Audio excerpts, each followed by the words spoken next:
This is a critical discussion about the legal rights of the Bridgeport Board of Education, and it hinges on the simple fact that the local board retains the clear legal authority to initiate a superintendent search. Let us break down exactly what the law says and why this matters for the future of Bridgeport-S schools. The legal premise here is foundational.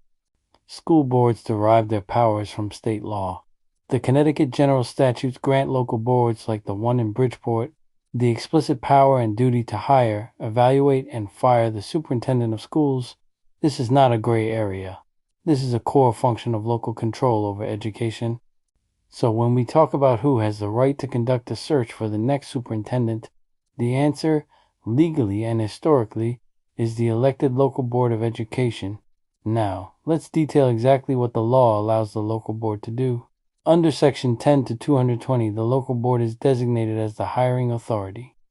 Furthermore, the board's established bylaws and policies typically detail the process for filling vacancies, including initiating a search, defining the qualifications, interviewing candidates, and ultimately making the appointment.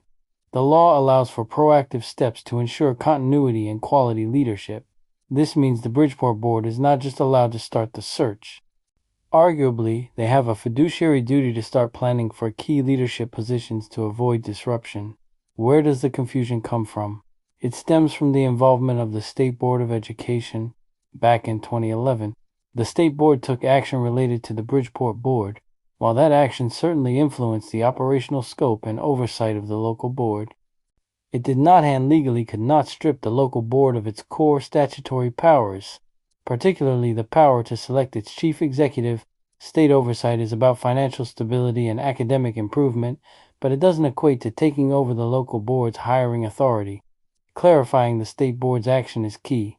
They provided assistance and oversight, but they did not eliminate the local board's constitutional and statutory role as the employer of the superintendent. It is absolutely crucial to introduce the legal constraints that govern both the state and local boards. The state board operates under a defined scope of authority. They cannot unilaterally override specific, enumerated local powers.